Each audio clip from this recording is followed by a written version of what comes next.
So we've got Chemistry Unit 1, higher tier, so this is the summer from 2015. So the first question, looking at limestone as a sedimentary rock. Describe how sedimentary rocks such as limestone are formed. Keywords we're looking at here are obviously things like sediments, layers, compaction, millions of years. Nice keywords there, just put into a sentence. No big issues for you there, should be. Part B, the keywords that we've got going on here are heat and pressure, which should give us a clue that should be metamorphic rocks. For part C, what we're looking at here is an idea about what goes in comes out back out again, conservation of mass. So we started off with 3.75 grams and ended up with 2.1. It's asking you what was given off, so it's the difference between the two. So that's 1.65, as you can see down here. And then for part 2, part of the same question, there's a gas that's given off from a carbonate. So when you think about the clue from carbonate rocks, it's going to be carbon dioxide, which is option D. And for part D, treating soils, and the key thing here is knowing that it'd be treating acidic soils. So for 2 marks, you'd be wanting to say, because it's about acids and alkalis, you'd be wanting to say the word neutralise, and then you'd need to know that it was acid and that we're now making it more alkali. So if you wrote neutralise acidic soil, that'd give you the full marks for that. Question 2. So we're looking at propene, and its key word there it's asking you to explain is unsaturated hydrocarbon. So both words are highlighted in bold, so that is what your answer is about. Break it down to the 2 bits. Your first word is unsaturated. The key structural feature there in the diagram that shows that is the double bond. When it's got a double bond, that means it's unsaturated for your first mark. And when it says hydrocarbon, it tells you that it's made out of hydrogen and carbon, and then nothing else, just hydrogen and carbon. For part 2, so this is part 2. Keywords that you're looking at here in the description are the words heat and decompose. So you are thinking, oh, it might be thermal decomposition, but it's not in this case. It is an example of a thermal decomposition, but there's a specific name for this because this is about splitting a hydrocarbon. We're looking at cracking, which is a thermal decomposition. So that's option B. And what's seen when a sample of propene is shaken in bromine water? So the first thing you need to be talking about is the fact that bromine water is a browny, orange, yellow, whatever colour you're going to call it, and that colour is going to disappear, or it's going to decolorise or turn colourless, remembering that you've got to, as it says in the mark scheme over here, ignore the words clear. You can't say transparent or clear or anything like that, it won't get you the mark. Okay? For B part 1, which one is polypropene? So the propene that we looked at on the previous page is 3 carbons long, so we're looking for a repeating pattern of 3 carbons. And if you look, option D has got a carbon, carbon, carbon, and then the second one is a carbon, carbon, and carbon in a chain of 3. That's the only one which has got that pattern, so that's where we'd be looking at. For part 2, state a property of polypropene that makes it suitable for use as ropes on boats. Just think of anything that a rope needs to be, basically, particularly in a sea environment. So waterproof makes sense, rotproof because salt's particularly bad for materials a lot of the time. You want a strong rope or a flexible rope, or one that's not reacting, or weatherproof. All sensible suggestions accepted on that sort of answer. Of part 3, state a problem caused by the disposal of polypropene ropes in landfill. This is about any sort of plastic and problems with landfill. First thing that jumps to mind for me is that they're non-renewable. They're not going to have, you're going to run out eventually at some point, and it could also be because they don't rot, so they were going to be there for thousands of years. Looking at mark scheme, it's not got the non-renewable. Not biodegradable is the lead answer that we're looking at. I suppose it's not got the non-renewable thing because that's not actually the problem for landfill, that's the problem for making more stuff for the future. For question 3, we're looking at how the Earth's atmosphere has changed. As soon as you see that it says part 1, how cooling changed the composition of the atmosphere, you've got to be thinking about the water vapour condensing and forming the oceans. For part 2, how photosynthesis changed it. We're looking at oxygen in this case, obviously from photosynthesis, oxygen increasing. What have the plants taken in for that? The plants are going to be taking in carbon dioxide. So 2 gases to name: carbon dioxide reduced, oxygen increased. 1 mark for each, and you could be quite specific by using both of those in one sentence. This investigation comes up more than a few times, so it's worth looking at.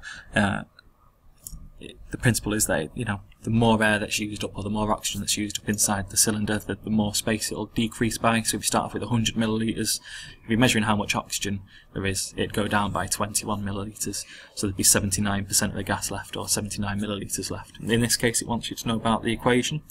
So we'd have a symbol equation if it's asking for a balanced one.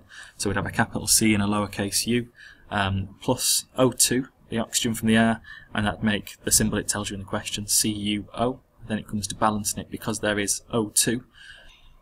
You'd produce 2 CuOs to use both of the O's up, and then on the left hand side you'd also need a second copper, 2 Cu. If you don't like the balancing, remember there's always the thing where you write the left hand side and then the right hand side and score 2 of the 3 marks. And if you have to, most of the time when you're guessing about putting balancing into equations, it's a 2. For part 2, here's what I was talking about the principle of the reaction. It tells you the percentage of oxygen in dry air is 21%, although that's a fact that you might need to know. And it says you started off with 50 centimetres in there, so you've used up the 21% out of the 50. So what you'd need to do is get the 50, divide it by 100 to find out what 1% is, times it by 21, and that'll tell you how much has been taken away. So you're going to do 50, and here's the bit where you might have lost the marks. 50, take away your previous answer, which will leave you with 39.5 as the answer. So it's the gas remaining, not how much oxygen is used, that you want as the answer there, which will probably be where people go wrong if they are actually doing the maths. For part 3, complete the sentence. Most of the gas remaining, so it's what's the most abundant gas in the atmosphere, it's going to be C, nitrogen, because that's 78% of the air that's around us. Ready for question 4. Question 4a, part 1. Type of energy in electrolysis, nice and obvious. Electricity. Direct current for bonus geeky points. Part 2, test for hydrogen. 2 key points to go for. Obvious squeaky pop, and then you've got to remember to say the lit spill or something like that to set it on fire to get the explosion. Part B, name a raw material for electrolysis to make chlorine. Hydrochloric acid is a good one. Sodium chloride solution or seawater or salt water would also do as well. For C part 1, complete the sentence. Acids are neutralised by metal hydroxides to form. Everything forms a salt, obviously. And if in doubt, when you're doing a neutralisation, always go for water, because 3 out of the 4 types of equations you need to know involve water, so that's option D. And part 2, key bit here is when it's describing what's happening, it's got C in bold, so you want a visible thing. It's not, don't say copper sulfate's produced, it's what you can actually see happening. So carbon dioxide's coming out, so you'd be looking for bubbles maybe, effervescence for Louis, who obviously likes that word now. Say about the solid disappearing, about a solution forming, because you know copper sulfate's the blue solution. And you can see on the right there, range of answers acceptable.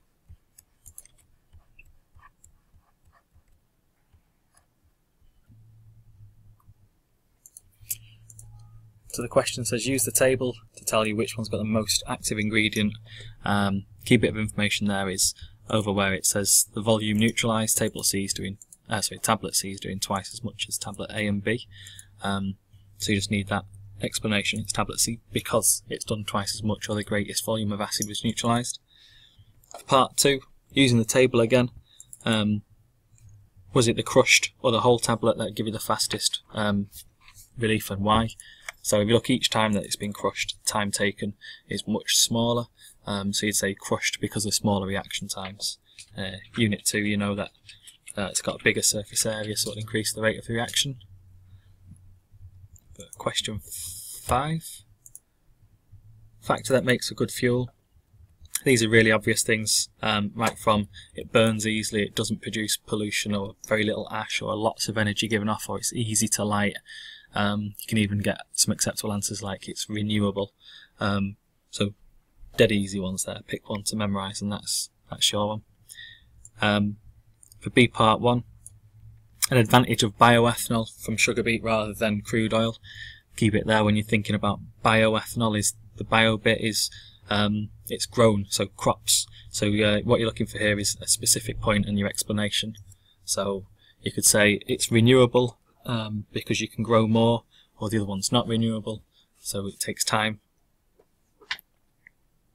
Other things you could say, not as obvious, are things like it doesn't produce as much carbon dioxide because it's carbon neutral, which is a nice one to go for, or even that it uses less energy in its production because fermentation, much lower energy to take place.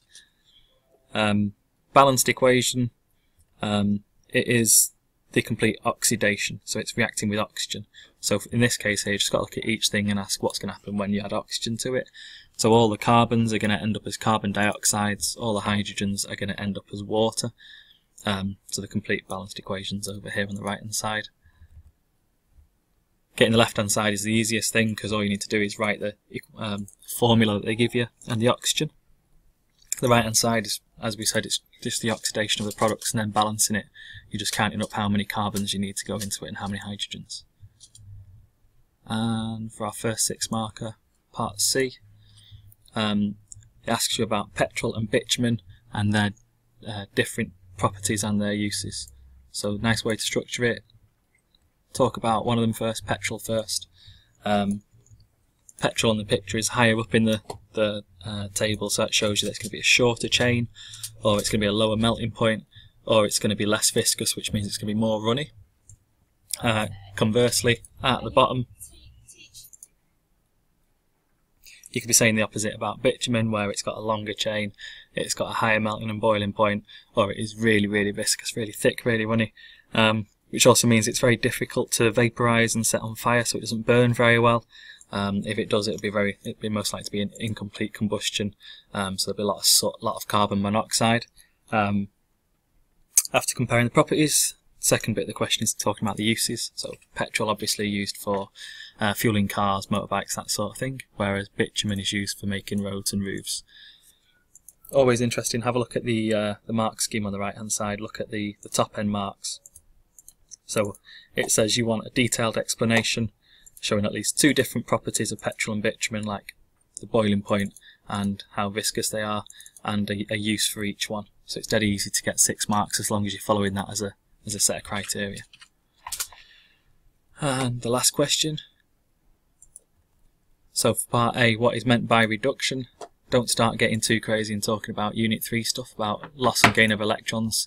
In Unit 1, it's only really talking about adding oxygen for oxidation or removing oxygen for reduction, but gain of electrons is acceptable in this. If you keep on just what's happening to the oxygen, it's easier because that's what's actually happening in the reaction, so it makes sense. In this case, aluminium and iron have been reduced because you're removing the oxygen and leaving the pure metal behind, which is what you want, whereas you might get a bit confused what the point of the process is if you're just talking about electrons. Why does aluminium need extracting from its ore, part B, by electrolysis rather than by carbon? As soon as you see this sort of question, you know it ends in IUM, like magnesium, sodium, potassium, all the really, really reactive ones. So they're more reactive than carbon is your first mark.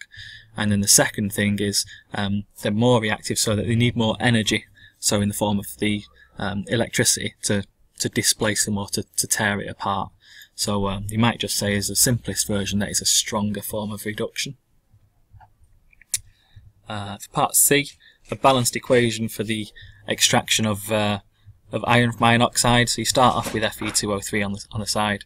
It says you're adding carbon dioxide, so the first mark is that plus adding your carbon plus your C, and then that's going to make pure iron on the right hand side, and it's going to make carbon dioxide. It's just about knowing the formula for that. Balancing it a little bit trickier. I'd start by counting up the number of ions and putting in that there's 4 ions on both sides, so 4 on the right, 2 on the left, and then that allows you to count up how many oxygens to put on the right, and then that allows you to work out how many carbons you'd need for it. And the last question, question 60. So we're looking at pure metals and alloys, and we're looking at how alloying improves the usefulness of metals and how strength is increased. So the first thing to look at there in the question, it says gold alloys. So look at your answer. Did you say gold is alloyed, and then a reason why? So it might be to make it harder, to make it stronger, so that, for example, when you make jewellery out of it, there's your use that it asked you to put, so that it stays in its correct shape. So you might say gold alloyed to make it stronger, a use is jewellery. Repeat the process for the next one. Stainless steel is alloyed so that it doesn't corrode, which is why it's the stainless bit. It's not about strength in this case, and you use that to make things like cutlery.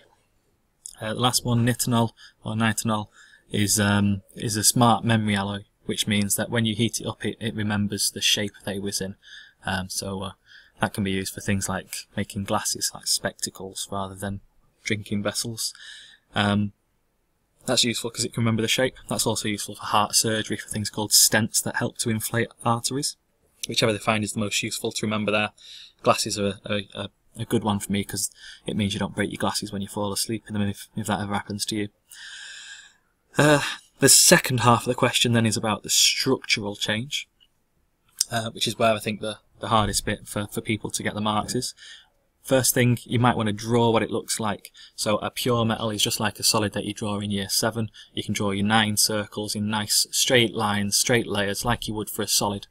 In this case, you'd explain that the atoms are able to slide over each other, which means that it's malleable, like metals are. When you alloy it, the second picture you might draw would have different sized atoms. Now, the fact that they're different sizes means that they won't slide over each other, so the layers of atoms block up and they won't be able to slide past each other. Makes it much harder, much stronger, and also a little bit more brittle. Okay? Key words that you're looking at and putting there in your improvement, or to see if you're getting it right, are things like layers and sliding and disrupting the pattern. Okay? So, key thing you're looking at next, what grade did you get for your past paper? So, if you got 54, then you're looking at an A star, 48 for an A, 39 for a B, 30 for a C, 21 for a D, and 16 for an E. If you've got any questions, come along and see me. If not, very well done.